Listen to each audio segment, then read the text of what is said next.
Welcome to International Securities Exchange's podcast series. Facilitated by renowned educators, ISE podcasts are intended to teach beginning as well as seasoned investors the ins and outs of trading. To find an updated list of podcasts, please visit www.ise.com/podcasts.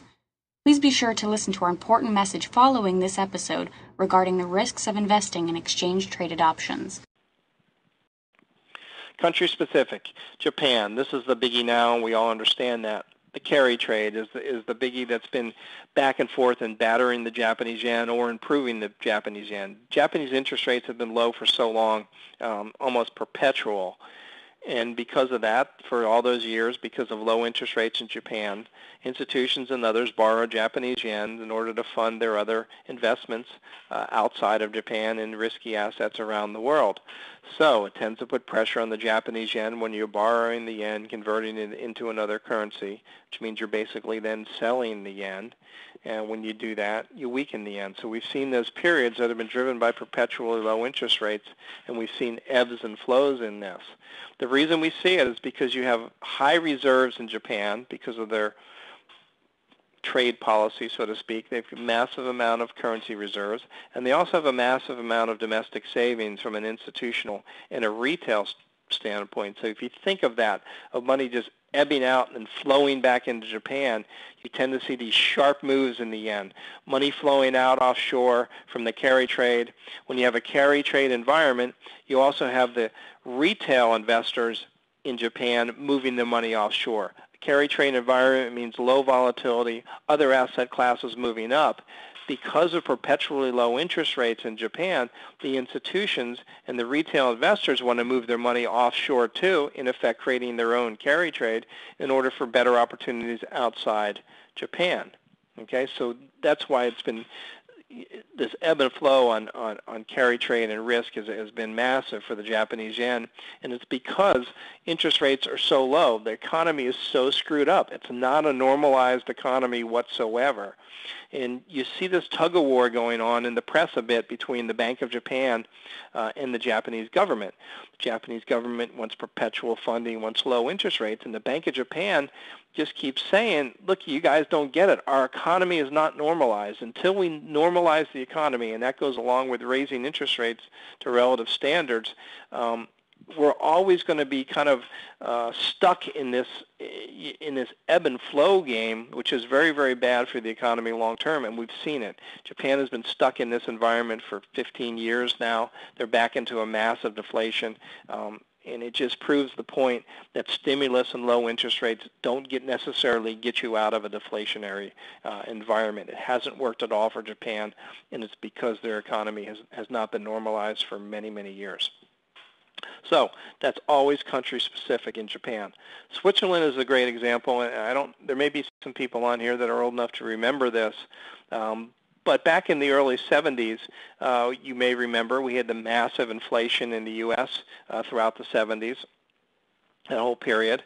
Well, there was so much money flowing into Switzerland in order to hide at the time, Switzerland was considered a hard asset currency because they had backing of gold and they had a big amount of gold held by their central bank, so they were seen as a gold currency. The Swiss government was very fiscally disciplined, more so than any other major government in the world, and because of that, people were running into the Swiss franc.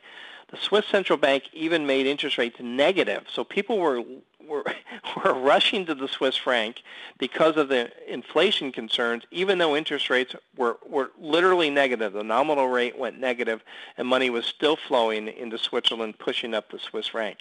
You can get these country-specific situations, and that was a powerful driver of the franc during that period. Sometimes hard to identify after the fact, but when you see these things and they start to get into place, they tend to go a while. So it's a great trade and a great setup. And of course, once you see them start to reverse, it's another great trade on the other side. We don't really have a currency in the world that fits what Switzerland used to be. All the governments in the world, unfortunately, have sold off their gold, and they're starting to buy some of that back, as you know. And we know most all the governments in the world have fiscal discipline and governments in the world have nothing to do with each other at the moment. Again, I think the first government that gets back into this stage, firstly from a major world currency standpoint, the first government that gets back into this, I think, will benefit in a very, very big way in terms of its currency. But it doesn't look like in this environment, the way politicians like to spend and use their paper to create credit out of thin air, we're going to see that anytime soon. But again, something to watch for. Never say never in the investment world. I want to give you this quick framework for currencies for the dollar that I think has held up pretty well, especially in this current environment. You can think of all kinds of things going on in the dollar and make up all types of rationales to fit a story, but I think this framework is very simple, and I saw this probably, I don't know, maybe 10 years ago from Stephen Zhen at Morgan Stanley. He's not there any longer. Very good currency analyst. He now works at a hedge fund. Very good stuff he did over the years from Morgan. And he created this, what's called the dollar smile. And it's a very simple framework that, again, helps put you in the ballpark. And that's what we want to do as investors. Remember, get in the ballpark, increase those probabilities in our favor. What this says that the U.S. dollar on a risk bid, and he did this long before the credit crunch showed up, the U.S. dollar will rally on a risk bid. It'll go up. Again, all because of all the things we talked about, the U.S. being the center of global finance, money has to hide in capital markets, so it tends to go up. So if you knew just this framework before the credit crunch hit, you would have avoided a lot of what the newsletter writers were saying. The newsletter writers were saying, okay, they saw the credit crunch as being bad. They said, but what your solution is to sell the U.S. dollar. They didn't understand that on a risk bid, because the U.S. is the center of global finance, the dollar does well. So if you would have known the dollar smile, you would have known that was the wrong policy, and you would have gotten it right. That was one we happened to get right because we knew about the dollar smile. Dollar falls down here at the bottom on what's called a muddle through, basically muddle through U.S. growth, just ticking along the bottom, and this idea that the U.S. government, which basically has an implicit weak dollar policy, despite what they say, we can see all the Treasury secretaries past for the last 10 years have come out and said, oh yes, we have a strong dollar policy, oh yes, we like a strong dollar, but it's total nonsense because they do nothing to back a strong dollar policy. So the market knows that. So we have an implicit weak dollar policy, which is used to fund global assets. The U.S. really has sacrificed a lot of their domestic sovereignty in order to grow global assets elsewhere. And it's an implicit policy probably based on the fact that most U.S. multinationals are doing business in China and Asia. Most of them, they're growing their businesses there and pulling in profits there. Overall, Steve and I have talked about this before, and we've talked about some very good pieces written in the Wall Street Journal by David Malpass. An implicit weak dollar policy tends to drain capital out of your country, and I think that's happened to the U.S. in a big way. But it's an implicit policy to help multinationals and key interests that have big growth opportunities offshore. Hopefully somebody will wise up and that will change. But in that environment, the dollar falls, and we've seen this environment starting out in 2002 when Greenspan started to push interest rates down to 1%. So we saw that the dollar start to fall off the table. And it's been that way ever since, the use of the U.S. dollar. The market changed it because of the risk bid, the credit crunch. The dollar rose. Gross surprise. This is what we talked about, and we've seen a mini glimpse of this, maybe a 4 or 5 day glimpse of this possibly, of what happened on Friday.